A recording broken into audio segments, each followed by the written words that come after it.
Agora os desdobramentos da Operação Lava Jato na entrevista do dia com Maria Lídia Flandoli.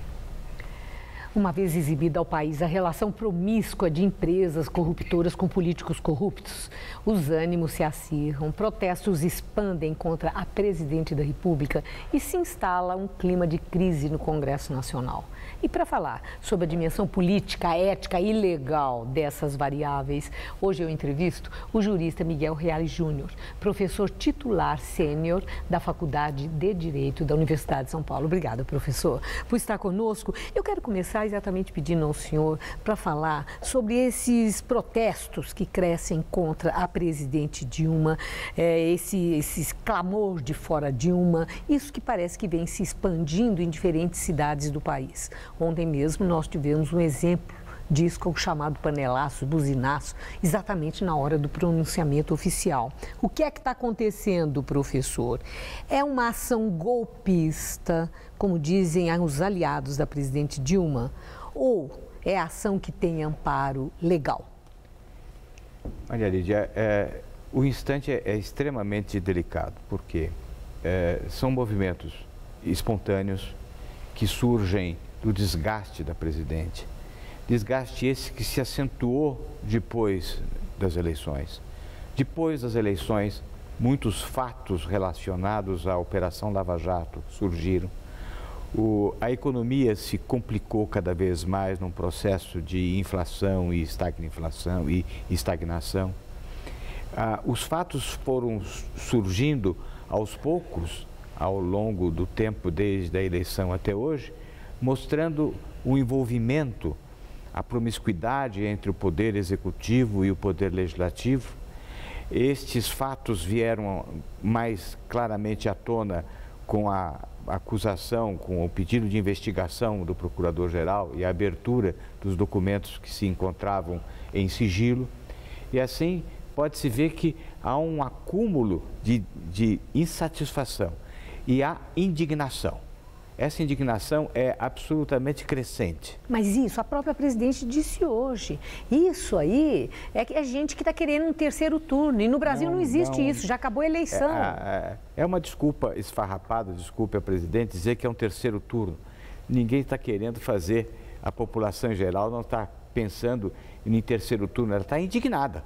A indignação é um sentimento que brota naturalmente, de tal forma que ontem surge esse panelaço em várias capitais, não só das cidades do Sudeste e do Sul, mas também do Nordeste, do Norte do Brasil, concomitante com o momento em que ela fala, ou seja, essa indignação faz com que exigiria da presidente um reconhecimento das suas responsabilidades. A declaração do doleiro Youssef de que Dilma e Lula sabiam de tudo, que tinha sido noticiado pela revista Veja e tinha sido ela, inclusive, proibida de veicular essa notícia no seu site, e agora se comprova que isso era verdade. Se examina o que aconteceu com a CPI da Petrobras em 2009, se verifica como o Lula e Dilma fizeram tudo para anular as investigações. Inclusive, surge até a notícia, que não sei se em 2009, me parece até que em 2010, depois, de cooptação, inclusive, do presidente do PSDB. Quer dizer, há um amplo espectro político comprometido, as instituições estão em frangalhos, apodreceram o Brasil. E a população está querendo terceiro turno. A população está querendo o quê? A população está querendo que isso acabe. Mas, professor, o senhor deu exemplos, né, e deixa claro ao nosso telespectador que tudo isso não começou agora. Vem de lá atrás, inclusive na época do governo do presidente Lula. Por que o Ministério Público não agiu quando isso já se tornou público a ponto de ter sido instalada uma CPI, né, mista no Congresso Nacional? O Ministério Público não agiu nem em relação ao presidente Lula, nem em relação à presidente Dilma no primeiro mandato. A minha pergunta é, o Ministério Público foi omisso? Veja, Maria Lídia, é o seguinte, quando fracassou a CPI da Petrobras em 2009, com o Collor tendo sido cooptado, tendo o direito de indicar 2 diretores da BR distribuidora, com o Romero Jucá sendo o relator da CPI, sendo um possível beneficiário, com o Renan Calheiros, líder da PMDB, possível beneficiário. Parceiros políticos. E essa CPI fracassou, o senador Álvaro Dias fez 18 representações ao Ministério Público. Acredito que naquele instante, em 2009, se estava no meio do processo do mensalão. E levar avante o processo do mensalão tornou mais difícil, obnubilou, escondeu um pouco a apuração do processo da Petrobras. Não se podia imaginar que o processo, sendo apurado o mensalão, tivessem substituído o mensalão pelo petrolão, que veio logo em seguida. Quando secou a fonte do mensalão, surge a fonte do petrolão, fazendo com que a estrutura da democracia se desmonte. Mas eu tenho uma questão também, eu li aquele artigo que o senhor foi publicado no Jornal Estado de São Paulo no fim de semana, Renúncia Já, escrito pelo senhor.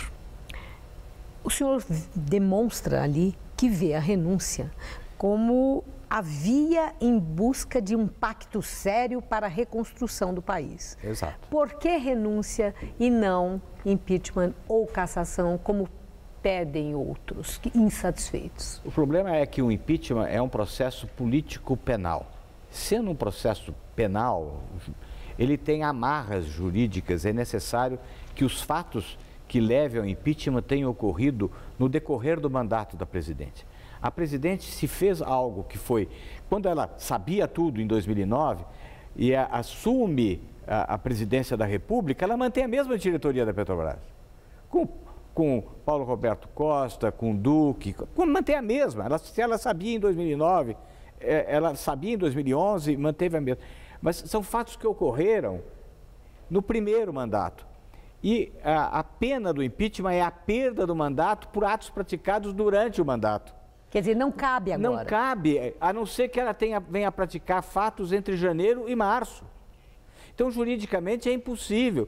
Não é porque houve reeleição e não havia reeleição na lei quando se criou a lei do impeachment que pode haver continuidade. Não pode, porque a lei tem que ser seguida estritamente. É durante o mandato.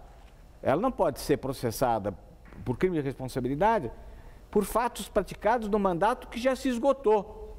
Então, o senhor vê a renúncia como sendo... E vejo a renúncia também de um presidente do Senado, do presidente da Câmara, que, preservado a presunção de inocência, devemos pensar o seguinte: eles são presidentes de 2 casas que devem ser preservadas.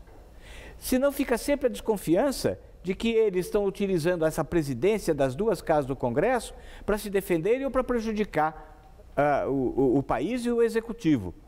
Isto é que leva a que seja feito um pacto sério no país para a reconstrução, porque nós estamos em frangalhos. Muito obrigada, professor. Eu que agradeço. Uma boa noite. Muito obrigado. Com você,